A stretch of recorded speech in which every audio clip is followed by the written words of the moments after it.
وہ بھی ہم نے کہا اچھے نام ہے، تو کوئی جو نام وہ فائنل ہوتا ہے ہمارا کنسنسس سے اسی کو رجسٹر کریں گے، اسی کے سے آگے چلیں گے۔ اچھا، سننے میں یہ آیا ہے، جو میری اطلاعات ہیں، کہ جو پارٹی کے نام انڈر ڈسکشن ہے اس میں لفظ انصاف جو ہے وہ بڑا ضروری ہے۔ ٹی وی پروگراموں میں یہ کہا کہ جو چیئرمین ہے اس کو فارغ کر دیا ہے، چونکہ یہ کوئی پرائیویٹ لمیٹڈ کمپنی نہیں ہے کہ کسی کی آنرشپ کے ساتھ جڑی ہوئی ہے، لیکن یہ چیز بعد میں اس نے تقویت پکڑی۔ شروع میں شاید لوگ اس کی طرف نہیں جا رہے تھے، تو بعد میں اس کے اندر بھی تقویت آئی، لیکن یہ ہے کہ ابھی کسی نے کوئی نام کو لوگ آگے یہ نام آگے پیچھے کسی کو دیتے بھی رہتے ہیں، ٹرانسفر کرتے ہیں۔ کچھ لوگوں نے جو ان نون لوگوں نے نام رجسٹرڈ بھی کرائے، لیکن اس وقت نام چونکہ مختلف آپشن موجود ہیں، ہمارے پاس کچھ ایک دو نام ایسے لکیلی بہت اچھے آ گئے ہیں کہ جو ابھی تک رجسٹرڈ نہیں ہوئے، لیکن بہت اچھے نام ہیں۔ اچھا سردار صاحب، آخر میں یہ بھی بتائیے گا کہ اسد عمر صاحب ہو گئے، شاہ محمود ابھی تک نظر بندی میں ہیں، یہ بھی سب آپ لوگوں کے ساتھ ہی رہ چکے ہیں، ان کے حوالے سے کیا یہ بھی ترین صاحب کے ساتھ آ سکتے ہیں؟ اسد عمر صاحب کے ساتھ چونکہ شاہ محمود قریشی صاحب ابھی جیل میں ہیں، اسد عمر صاحب کے ساتھ ہمارے لوگ رابطے میں ہیں۔ کل بھی پرسوں جب ہم بیٹھے تھے، پرسوں بھی ہماری ایک میٹنگ ہوئی تھی لاہور میں، تو اس وقت بھی ہمارے لوگوں نے، میں نے تو نہیں کیا تھا لیکن ہمارے سینئر لوگوں میں سے ایک آدمی کی ان کے ساتھ بات ہوئی تھی، تو ان کو ہم کہہ رہے ہیں کہ جی آپ اس میں ہیں، تو ہم کافی آپٹیمسٹک ہیں کہ وہ ہمارے ساتھ آ سکتے ہیں، چونکہ ان کے ساتھ بھی ہمارا بہت اچھا انڈرسٹینڈنگ کا لیول موجود ہے، اور وہ بھی اچھے شریف النفس آدمی ہیں۔ اچھا، تحریک یہ بھی آخر میں سردار صاحب بتائیے گا کہ آپ نے شاید اس مرتبہ یہ سوچا ہے کہ آپ فیڈرل لیول پر رول ادا کریں گے، نہ کہ آزاد کشمیر میں؟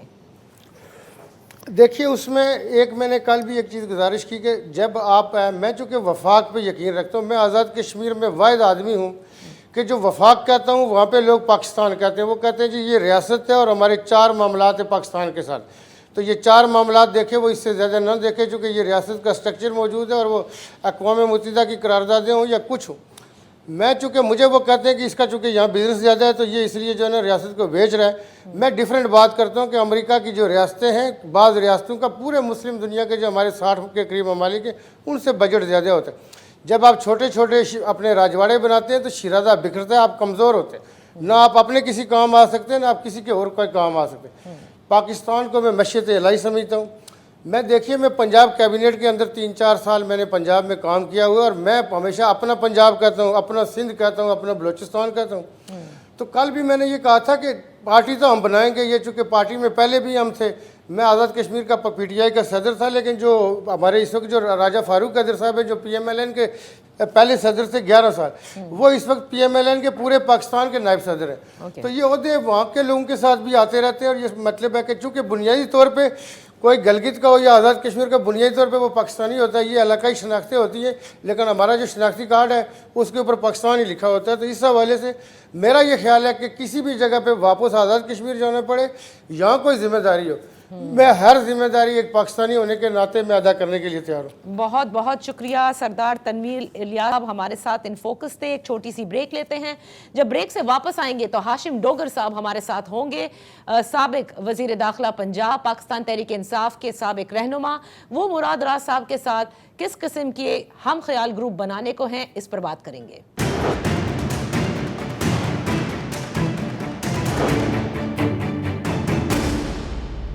Welcome back. ان فوکس ہے کرنل ریٹائرڈ ہاشم ڈوگر صاحب، سابق صوبائی وزیر داخلہ، سابق پاکستان تحریک انصاف کے رہنما، جنہوں نے گزشتہ روز ہی اس بات کا اناؤنسمنٹ کہہ دیجئے یا یہ خبریں بھی آنے لگی کہ ایک نئی منصوبہ بندی کی جاری ہے مراد راز صاحب کے ساتھ مل کر، جس میں تحریک انصاف کے مختلف رہنما جو سابقہ تھے، جو اسمبلیوں میں تھے، ان سے ایک طرح سے رابطے کیے جا رہے ہیں تاکہ ایک نئے گروپ جو ہے وہ تشکیل دیا جائے۔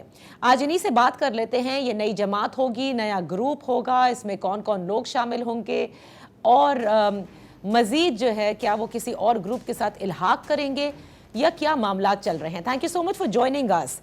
کرنل صاحب یہ فرمائیے گا، آپ نے کہا کہ جتنے بھی پاکستان تحریک انصاف کے لوگ ہیں یا سپورٹرز ہیں ان کو پی ٹی ایم کے رحم و کرم پر نہیں چھوڑا جا سکتا، لہٰذا ایک نئے گروپ کی جو ہے وہ منصوبہ بندی کی جا رہی ہے اور تمام لوگ اکٹھے ہو رہے ہیں۔ تو کیا آپ نئی جماعت بنا رہے ہیں یا بس ایک کوئی گروپ بن رہا ہے جس نے پھر کسی اور جماعت میں جا کر شامل ہونا ہے؟ بسم اللہ الرحمن الرحیم، بہت شکریہ جی۔ انفیکٹ ایسے ہے کہ جب یہ 9 مئی کا واقعہ ہوا اور چیزیں بڑی تیزی سے ایک نئی ڈیولپمنٹ شروع ہو گئی، تو ہم جیسے بہت سارے جو لائک مائنڈڈ دوست تھے جو ہرگز اس طرح کی یہ جو پرتشدد کارروائیوں کے حق میں نہیں تھے، مگر اس کے ساتھ ساتھ ہم جو پی ڈی ایم کی سیاست ہے ہم اس کے بھی قائل نہیں تھے. ٹھیک. تو ہم تو یہ توقع کر رہے تھے کہ ہمارے کوئی سینئر لیڈرز، کوئی شاہ محمود صاحب یا اس لیول پہ جو لوگ ہیں وہ کوئی ایکشن لیں گے اور یہ جو ایک پاکستان کی سب سے بڑی جماعت ہے اس کو تتر بتر ہونے سے بچائیں گے. مگر وہ بدقسمتی سے روز پریس کانفرنسز آنا شروع ہو گئی، میں سیاست چھوڑ رہا ہوں، میں یہ نہیں کروں گا، میں وہ نہیں کروں گا.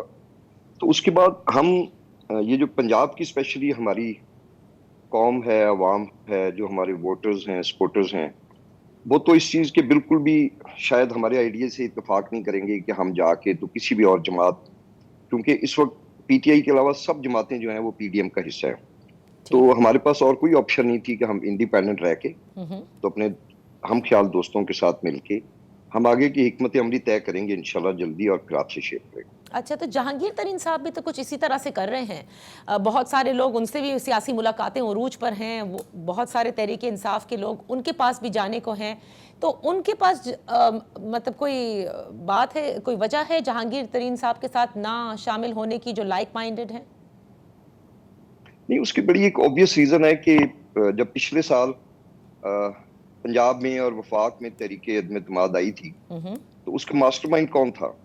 وہ تو اس وقت جہانگیر ترین صاحب ہی تھے، جن کی وجہ سے ہماری وفاقی حکومت بھی گئی اور ہماری صوبائی حکومت بھی گئی. تو جو ہمارے ہم خیال دوست ہیں وہ یہ سمجھتے ہیں کہ جہانگیر ترین صاحب کی جو پارٹی ہے اٹ از ایکسٹینشن آف پی ڈی ایم، یعنی ان کے وہی خیالات ہیں. تو اس لیے وقتی طور پہ کل رات کو ہمارے تقریباً 30 دوستوں کی، اور میں سمجھتا ہوں کہ 9 مئی کے بعد پاکستان تحریک انصاف کے جو سابقہ لیڈران تھے، یہ ان کی سب سے بڑی میٹنگ ہے جو کل رات کو ہم نے کنڈکٹ کی. اچھا. تو اس میں کسی ایک بھی شخص نے یہ نہیں کہا کہ ہم پی ڈی ایم یا جہانگیر ترین صاحب کے ساتھ انہوں نے اپنی ہمدردی کا اظہار نہیں کیا، اور اسی بات پہ اتفاق ہوا کہ ہم مل جل کے اکٹھے رہ کے، اور اچھے برے ٹائم آتے رہتے ہیں لوگوں پہ بھی، پارٹیز پہ بھی، مگر ہم کسی اور جماعت میں فی الحال نہیں جائیں گے. اچھا. اور اپنے ہم خیال لوگوں کے ساتھ مل. تو یہ جو ہم خیال کا گروپ ہے، جیسے کہ آپ نے یہ کہا کہ جو سینئر لیڈرشپ ہے جیسے شاہ محمود ہو گئے وہ سب کو لے کر کے آگے چلیں گے، پر ایسا نہیں ہوا. تو اب جو کل آپ لوگوں نے کہا کہ سب سے بڑی ایک طرح سے بیٹھک ہوئی ہے، اس میں سینئر لیڈرشپ میں سے کون کون سے تھے، یا وہ جو کہ سینٹرل ایگزیکٹو کمیٹی کا حصہ رہ چکے ہیں؟ نہیں، ابھی اس میں فی الحال نہیں تھے، مگر اس کے اندر 9 صوبائی سابق وزراء تھے. اوکے. اور اس کے علاوہ ہمارے ساتھ تقریباً total we were 26 present on ground, اور 4 وہ لوگ تھے جو الحمدللہ ہیں تو ہمارے ساتھ، but due to some reason ایک کی فوتگی ہوگی، ایک بیمار تھے. تو very safely we can say کہ ہم 30 لوگ تھے، اور یہ جو 30 لوگ ہیں انہوں نے یہی فی الحال ڈیسائیڈ کیا کہ ہم ایک علیحدہ انٹیٹی میں، ایک علیحدہ گروپ کی شکل میں ویل کیپ ورکنگ. اور ہم کوشش کریں گے کہ ہم بھلے اس وقت ایک بڑی اوبیس بات ہے کہ جو پی ٹی آئی کے جو فالوورز ہیں وہ ایسی کسی بھی ایکٹیویٹی کو انڈورس نہیں کر رہے، مگر الٹیمیٹلی انشاءاللہ جو فالوورز ہیں اور بڑی تعداد میں ہیں وہ ریئلائز کریں گے کہ ہم یہ جو لوگ ہیں ہم تو تھے ہی ڈے 1 سے جدوجہد میں ہم شامل تھے. آپ کو یاد ہوگا پچھلے سال عدم اعتماد کی تحریک پیش ہوئی تو کروڑوں اور اربوں روپے دینے کی آفر ہوئی، اور یہ جو 186 لوگ تھے یہ ڈٹ کے کھڑے رہے. پھر پچھلے سال 25 مئی کے واقعات ہوئے، ہم نے تشدد برداشت کیا. اس کے بعد پھر آپ دیکھیں، آپ ایک دن جب ہم 186 لوگ فائنلی ووٹ ڈالنے جا رہے تھے تو ہم اس اسمبلی کی ڈیتھ وارنٹ پہ سائن کر رہے تھے، کیونکہ ہمیں پتا تھا کہ اس کے فوراً بعد اسمبلیاں توڑ دی جائیں گی. ہم نے اس فیصلے کو بھی انڈورس کیا کہ جو ہمارے اس وقت کے لیڈر تھے ان کا یہ فیصلہ تھا، جو کہ بدقسمتی سے بعد میں میں سمجھتا ہوں کہ غلط ثابت ہوئے، اور اس کی وجہ سے یہ جو ساری لیڈرشپ تتر بتر ہو گئی. اور وہ 9 مئی کے واقعات اتنے خوفناک تھے کہ کوئی بھی، میں سمجھتا ہوں، جو محب وطن شہری ہے اس کو انڈورس نہیں کر سکتا. تو اس میں جو بھی لوگ شامل تھے جنہوں نے عوام کا مائنڈ سیٹ اس طرف کیا، ہم بالکل ان کے ساتھ تو نہیں کھڑے ہوں گے. اچھا، یہ دیکھیں، you are cognizant of ایک سیکنڈ کے لیے بیسک نظریہ ہم سب لوگوں کا عمران خان کے ساتھ آنے کا یہ تھا کہ یہ کرپٹ ہیں, پی ڈی ایم, انہوں نے ملک کا نقصان پہنچایا, ہم ان کے ساتھ نہیں کھڑے ہوں گے. ہم اس نظریے پہ آج بھی قائم ہیں. اچھا, تو اب آپ جب یہ کہتے ہیں اور آپ اس بات کو بھی سمجھ رہے ہیں کہ پی ٹی آئی کے فالوز جو ہیں وہ ابھی آپ کے ساتھ نہیں آئیں گے, لازم بات ہے, یعنی جو ووٹ بینک ہے پی ٹی آئی کا وہ تو انٹیکٹ رہتا ہے, بہت کم ہوتا ہے جو آہستہ آہستہ ٹوٹ کر کہیں جانا چاہے, یہ تو وقت ہی بتائے گا. اس کے باوجود کیونکہ آپ سب لوگوں نے بلے کے نشان پر ووٹ لیے تھے, do you really think forming a like minded group will help in any case? میں سمجھتا ہوں کہ ٹائم ول کم کہ جب لوگوں کو سمجھ آئے گی کہ جو ہمارا انیشل بیانیہ تھا پی ڈی ایم کا کے خلاف, وہی بیانیہ ہے جو اس کے بعد بھی پریویل کرے گا. اچھا, تو آپ مجھے یہ بتائیں کہ اگر ہم لوگ بھی چپ کر کے بیٹھ جائیں. جی, مجھے یہ بتائیں نا, ابھی تو لائک مائنڈیڈ اکٹھے ہو رہے, تو کوئی نئی جماعت لانچ کریں گے؟ نہیں, ابھی تک تو ہمارا ایسا کوئی ارادہ نہیں ہے. ہم جماعت کا ابھی دیکھیں گے کہ کیا بنتا ہے بعد میں تحریک انصاف کا, اور اگر اس میں دیکھتے ہیں کیا آپشنز اویلیبل ہوتی ہیں. فی الحال ہم نے جماعت تو نہیں, مگر ہم بس گروپ کی شکل میں ہم اکٹھے ہیں.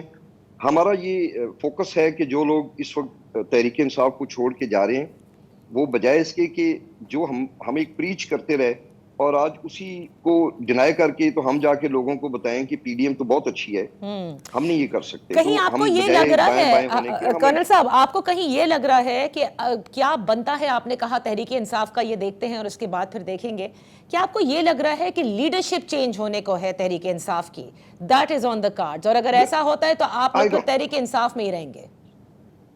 آئی ڈونٹ نو, میرے پاس کوئی انفارمیشن نہیں ہے, اور کسی انفارمیشن کے بغیر میرے خیال ہے کہ کمنٹ کرنا مناسب نہیں ہے. یہ ٹائمز ٹو کم پتہ لگ جائے گا کہ کیا بنتا ہے, اور پھر جب کچھ بن جائے گا تو ہم اس کے مطابق ڈیسیژن لیں گے انشاءاللہ. اچھا, مجھے ایک بات بتائیے گا, یہ تو چلیں آپ نے بتا دیا کہ why you are not going with Jahangir Tareen اور کس طرح سے آپ لوگ جمع ہو رہے ہیں. تھوڑا ماضی کی طرف چلتے ہیں. جب آپ وزیر داخلہ تھے پنجاب کے, آپ کا استعفیٰ سامنے آتا ہے, کیا وجہ ہوئی تھی, کون سی ایسی بات تھی تحریک انصاف کے چیئرمین کی جو آپ نہیں مان رہے تھے, جس کی وجہ سے پھر آپ کو بالآخر استعفیٰ ہی دینا پڑا؟ نہیں, میرا خیال ہے کوئی ایسی بات تو نہیں تھی جو میں نہیں مان رہا تھا, اور فرینکلی انہوں نے مجھے کوئی غلط کام کرنے کے لیے کہا بھی نہیں. بدقسمتی سے شاید کچھ لوگ تھے جو چاہتے تھے کہ میں اس عہدے پہ نہ رہوں, کیونکہ وزیر داخلہ کے عہدے کو اوبیسلی وزیر اعلیٰ کے بعد ایک بڑا عہدہ سمجھا جاتا ہے. تو پھر جب آپ پارٹی میں ہوتے ہیں تو پھر آپ کے ٹانگیں گھسیٹنے والے بھی لوگ ہوتے ہیں. تو کوئی اس طرح کا نہیں تھا. شاید یہ پرسیپشن کریٹ کی گئی تھی کہ میں چونکہ ملٹری سے ریٹائر ہو کے آیا ہوں, اور یہ لوگ اپنا مسئلہ پی ڈی ایم کے بجائے اس وقت بدقسمتی سے فوج کے ساتھ بنائے بیٹھے تھے. تو میں تو اوبیسلی کوئی بھی ایسا کام نہ کر سکتا ہوں, نہ صرف فوج بلکہ کسی بھی ادارے کے خلاف, آئین کے خلاف میں تو کچھ نہیں کر سکتا.